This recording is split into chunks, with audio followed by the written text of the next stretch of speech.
Hello मेरे प्यारे बच्चों, मैं हूं सुधीर पांडे और आप देख रहे हैं 100 times education classes the branch of knowledge. तो बच्चों, हम लोग पढ़ रहे हैं क्लास 10 की केमिस्ट्री चैप्टर नंबर 4, जिसका नाम है कार्बन और उसके यौगिक। तो आज के लेक्चर में हम लोग बेटा देखेंगे क्या होते हैं फंक्शनल ग्रुप, किसे हम कहते हैं क्रियात्मक समूह, उसकी डिफिनीशन न विषम परमाणु, ये सब हम लोग पिछले लेक्चर में देख चुके थे। आज हम जो है फंक्शनल ग्रुप क्रियात्मक समूह के फार्मूलों के बारे में जानेंगे कि उसका क्या फार्मूला होता है और जिसमें ये जुड़ जाते हैं वो किस प्रकार के यौगिक बनाते हैं। और आज बच्चों हम लोग देखेंगे होमोलॉगस सीरीज, मतलब सजातीय श्रेणी या समजातीय श्रेणी के बारे में। तो प्लीज आपसे रिक्वेस्ट है, चैनल को सब्सक्राइब जरूर करिए, वीडियो को लाइक करिए, अपने दोस्तों के साथ शेयर जरूर करिए और कमेंट के माध्यम से हमें आप अपने सुझाव दे सकते हैं। तो बेटा आइए देखते हैं हम लोग फंक्शनल ग्रुप पर। तो देखिए हमने यहाँ पर जो है पहले से लिख रखा है कि ताकि टाइम थोड़ा कम लगे, क्योंकि थ्योरी वाली चीजें हैं तो उसमें समय बर्बाद नहीं करना है। तो अब देखते हैं, चलिए तो थोड़ा अब आपको और भी लाइट मिल रही होगी। अब हम बेटा देखते हैं कि देखिए लिखा है कार्बनिक यौगिकों के कुछ महत्वपूर्ण प्रक्रियात्मक समूह। प्रक्रियात्मक समूह का मतलब फंक्शनल ग्रुप होता है, इसी को हम लोग क्रियात्मक समूह भी कहते हैं। तो क्रियात्मक समूह और प्रक्रियात्मक समूह दोनों एक ही चीज होती है, ये मत सोचिएगा कि डिफरेंट डिफरेंट चीजें है। तो बेटा विषम परमाणु, विषम परमाणु मतलब कि उस जो है फंक्शनल ग्रुप में कौन सा परमाणु होता है। तो हम विषम परमाणु क्या है कल की वीडियो में देखे थे, पीछे वाली में, जिन्होंने ना देखा हो प्लीज वो जाएं प्लेलिस्ट में, और प्लेलिस्ट में लिखा है क्लास 10th साइंस, और उसमें आपको सारी वीडियोज मिल जाएंगी।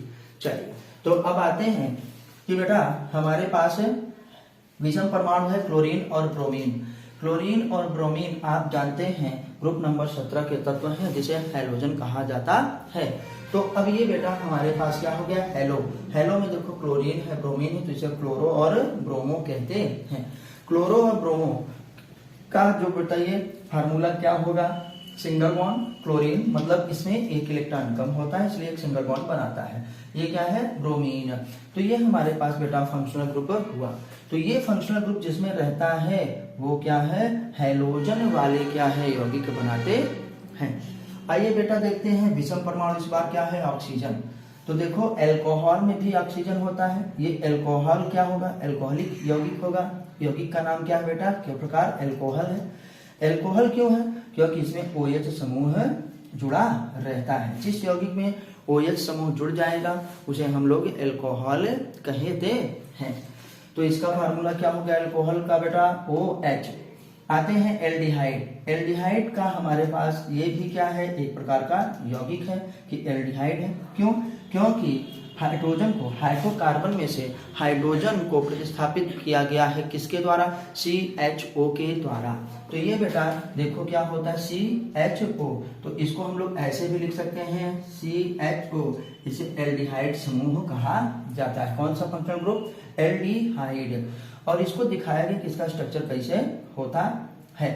कार्बन की 4 वैलेंसी होती है, 2 वैलेंसी क्या है ऑक्सीजन के द्वारा सेटिस्फाई होती है, एक फ्री है क्या हाइड्रोजन को प्रतिस्थापित करके जोड़ने के लिए, और एक क्या है हाइड्रोजन के साथ। अब बेटा आते हैं कीटोन। कीटोन में भी देखो ऑक्सीजन क्या है विषम परमाणु के रूप में है, तो ये हमारे पास क्या होता है C डबल बॉन्ड को, एक वैलेंसी यहाँ फ्री, एक वैलेंसी यहाँ भी, इसे कीटोन कहा जाता है।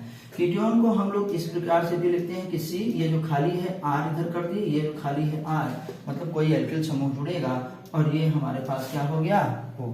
तो इसी को अगर आप देखें तो इसे हम पढ़ते हैं न RCOR भी कहा जा सकता है, लेकिन मेन स्ट्रक्चर यही है फार्मूला। अब आते हैं बेटा कार्बोक्सिलिक अम्ल। तो कार्बोक्सिलिक अम्ल में हम लोग देखते हैं C है, O है, O है और क्या है H। इसमें भी देखो ऑक्सीजन विषम परमाणु के रूप में उपस्थित है। तो बेटा इसको ऐसे भी लिखा जा सकता है कि COOH, और ये एक सिंगल बॉन्ड क्या है अभी खाली है। क्यों, क्योंकि यही जो है हाइड्रोकार्बन में से हाइड्रोजन को क्या करेगा, प्रतिस्थापित करेगा। तो हाइड्रोकार्बन का हाइड्रोजन अगर OH के द्वारा प्रतिस्थापित होता है बेटा तो क्या बनता है, कौन सा यौगिक, अल्कोहल। अब यहाँ समझना जरूरी है, अगर क्या है, हाइड्रोकार्बन का हाइड्रोजन CHO के द्वारा प्रतिस्थापित होता है, तो कौन सा यौगिक बनता है, एल्डिहाइड। अच्छा, फिर आते हैं बेटा, अगर हम कह रहे हैं कि हाइड्रोकार्बन का हाइड्रोजन, अभी हम लोग सब देखेंगे किसके द्वारा, COO के द्वारा अगर सेटिस्फाई होता है, मतलब हटता है, प्रतिस्थापित किया जाता है, तो बेटा क्या बनेगा, कीटोन। क्या बनेगा, कीटोन। और अगर बेटा क्या होता है, हाइड्रोकार्बन का हाइड्रोजन किसके द्वारा, कार्बोक्सिलिक अम्ल के द्वारा, न कार्बोक्सिलिक समूह के द्वारा COOH के द्वारा प्रतिस्थापित होता है, तो बेटा क्या बनता है, कार्बोक्सिलिक अम्ल बनता है।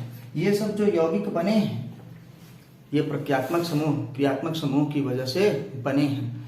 जो है क्रियात्मक समूह हाइड्रोकार्बन में से हाइड्रोजन को प्रतिस्थापित करके खुद ही जुड़ जाएगा, तो उस यौगिक में एक विशेष गुण प्राप्त हो जाता है और वो यौगिक उसी नाम से जाना जाता है।